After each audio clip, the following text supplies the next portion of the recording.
Hello ma, wag mo kalimutan ha. Sa susunod na linggo na yung birthday ko. At ang gusto kong regalo is new cellphone ma, yung iPhone 17 Pro Max. Di ba? Okay pa naman yung cellphone mo, anak. At magkano naman kaya ang presyo niyang iPhone 17 Pro Max na cellphone na sinasabi mo, anak? Medyo luma na nga tong cellphone ko ma, magtatatlong taon na to sa akin, kailangan ng mapalitan. Nasa 90,000 lang naman yung presyo ma. Ha? Ano? 90,000, anak? Sobrang mahal naman ng cellphone na yan, anak. Saan naman ako kukuha ng ganong kalaking pera, anak?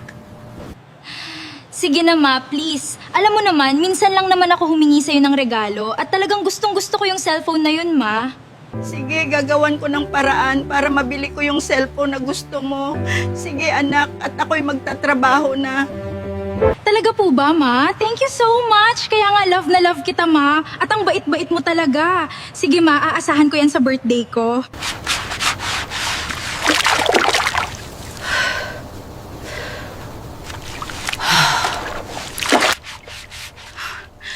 Grabe yung sobrang init ngayon.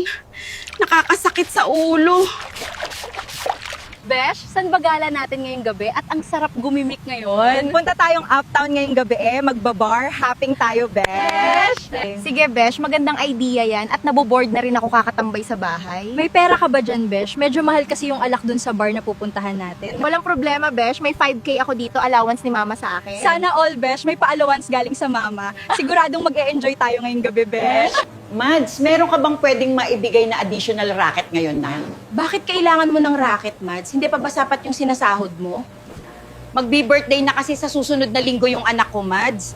At kulang tong pera na naipon ko pambili ng cellphone na gusto niya.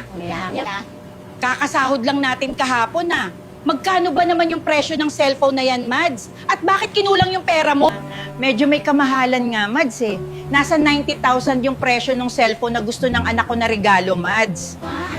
Payong kaibigan lang, Mads. Huwag mo masyadong i-spoil yung anak mo, Mads. Hindi natin pinupulot ang pera dito sa ibang bansa. Grabe, napakaganda dito, Besh. Napakasosyal at ang daming gwapong boys. Sabi mo ko naman sa'yo, Besh, maganda dito. Sulit yung pera mo dito. Kahit maubos yung pera ko dito, Besh, sulit naman at nakapaka-enjoy. Sige lang, Besh. Party all night tayo ngayon at daming nakatingin na boys sa atin.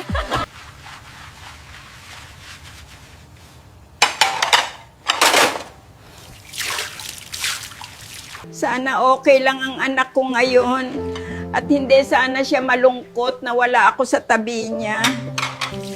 Hi girls, can I join at your table? Pwede naman, walang problema. Eme ka talaga, girl. Lumalandi ka kaagad. Can I know your names? I'm Jenny, and what's your name? My name is George, and I like your face, Jenny. Grabe, Besh. Mukhang type ka ng lalaking to, at bet na bet ka. Panay English, Besh. Tagasang barangay kaya to. Hey, Jenny. Are you sleepy and drunk? Yes, I'm so sleepy, and I feel very dizzy, George.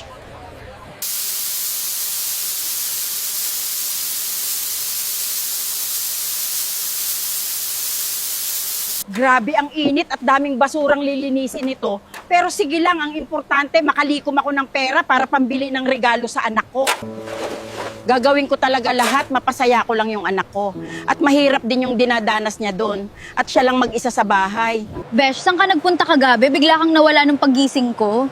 Naku, Besh, magugulat ka talaga sa sasabihin ko kung saan ako nakatulog kagabi. Grabe ka, Besh. Mukhang magandang chika yan, Doon ako nakatulog sa kondo nung lalaking lumapit sa atin, Besh. May something ba nangyari, Besh? Sabihin mo yung totoo. Iwan ko, Besh. Lasing din ako noon. Nashock na lang ako. Magkatabi na kami. Hello anak, kumusta ka na dyan? Kumakain ka na ba? At anong ulam mo ngayon dyan anak? Huwag kang magpapalipas ng gutom para hindi ka magkasakit. Wait muna, Besh. Tumatawag yung nanay ko. Ihingihan ko to ng pera panggala natin mamaya. Hindi po ako okay dito, ma. Hindi pa po ako nakakakain dahil wala na po akong pera dito pambili. Pwede mo po ba ako padalhan kahit 2,000 lang, ma? Ayun, Besh, magpapadala agad si Mama at may panggala na tayo. Wow, ang gara mo naman, Besh. Swerte ka talaga sa mama. Ang bait. Ganun ba anak? Kawawa ka naman. May ekstrang pera pa naman ako dito. Sige, magsesend ka agad ako sa'yo ng pera anak para makakain ka na dyan. Malapit ko nang makumpleto yung pera na pambili ko ng cellphone na pangregalo ko sa anak ko. Kahit nakakapagod, basta mapasaya ko lang siya. Besh, birthday mo na pala bukas. Anong plano mo at may handaan ba? Siyempre naman, Besh, at pumunta ka sa birthday ko ha, at aasahan kita. Ang bongga siguro nung magiging regalo ng mama mo sa'yo, Besh. iPhone 17 Pro Max lang naman, Besh. At fully paid pa. Mads, kahapon ka pa nagtatrabaho magpahinga ka muna. Kailangan ko magtrabaho, Mads. Bukas na ang kaarawan ng anak ko. Mukhang pagod na yung katawan mo at kulang sa tulog. Kailangan ko talaga ng pera ngayon, Mads. Gusto ko maging masaya anak ko. Baka magkasakit ka niyan sa sobrang ginagawa mo, Mads. Ngayon lang naman to, Mads, dahil may bibilhin ako para sa anak ko, Hello, Ma. Mapapadala mo ba ngayon yung panggasto sa birthday ko saka yung pangregalo mo sa akin na iPhone 17 Pro Max? Bukas na po yung birthday ko, Ma. Okay na anak, nagawan ko na ng paraan. Papadala ko mamaya sa'yo.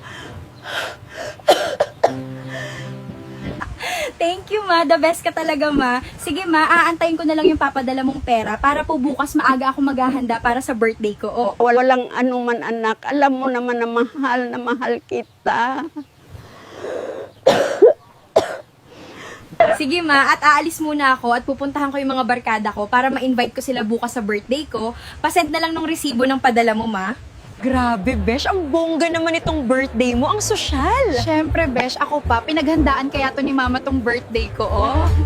Ikaw na talaga, Besh. Napakagalante naman ng mama mo, Besh. Yes, Besh. Lahat ng gusto ko ginagawa ni Mama. Ganun niya ako kamahal.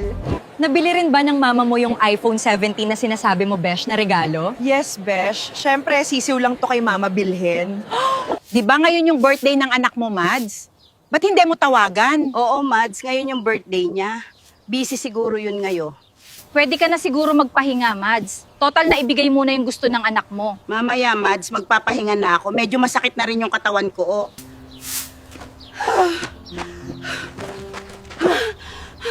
Mads, napano ka?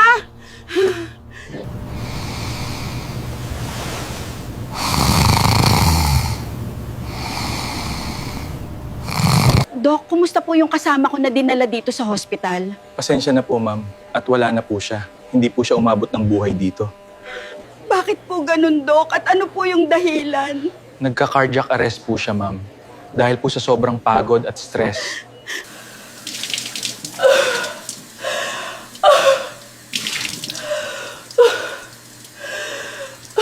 Besh, grabe yung suka ko ngayon. Ano kaya yung nakain ko kagabi at hindi maganda ang pakiramdam ng aking sikmura ngayon?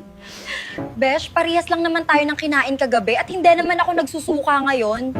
Naku, Besh, try mo daw mag-PT, baka buntis ka. Anong piti, Besh? At bakit mo naman nasabi na baka buntis ako, Besh? Baka masama lang pakiramdam nitong sikmura ko dahil sa pagkain ba? Natatandaan mo ba, Besh, nung nag-bar hopping tayo, di ba, nasabi mo na nakatulog ka sa kondo ng lalaki? Baka may nangyari sa inyo? Oo, Besh, pero hindi ko naman matandaan na may nangyari sa amin. Sige, bibili ako ng PT at etatry ko mamaya. Sana negative. Ba't nag-positive? Hindi pwedeng mabuntis ako. Hindi pa ako ready. At siguradong magagalit si mama nito pag nalaman niya. Hello, ito ba si Jenny? May ibabalita lang ako tungkol sa mama mo. At huwag ka magugulat. Wala na siya. Wala na yung mama mo. Ha? Anong wala yung pinagsasabi mo? Huwag po kayo magbiro ng ganyan sa akin at wala ako sa mode ngayon. Oo, tama yung narinig mo. At hindi ako nagbibiro. Talagang wala na si mama mo. Nagka-cardiac arrest siya.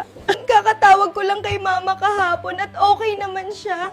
At wala siyang sinabi na masama yung pakiramdam niya. Todo yung kayod ng mama mo dito, halos di na siya natutulog at nagpapahinga para lang dyan sa birthday mo at regalo. Hindi ko alam yan. Akala ko kasi okay lang si mama dyan. Wala naman kasi siyang sinasabi sa akin. Mama ko, patawad. Tinitiis ng mama mo dito yung init at pagod sa pagtatrabaho para lang matustusan niya yung pangangailangan mo. Kawawa naman si mama. Hindi ko talaga alam na sobrang hirap na pala siya dyan. At ako dito, walang ginagawa. Mama, miss na kita. Patawad po at naging walang kwentang anak ako. Ako yung naging dahilan kung bakit nawala ka. Lubos ang pagsisisi ko ngayon, Mama. At binaliwala ko yung mga sakripisyo mo para sa akin. Mahal na mahal kita, Mama. Magbabago na ako, Mama. At itataguyod ko tong magiging apo mo. At ibibigay ko lahat ng pagmamahal gaya ng ginawa niyo, Mama.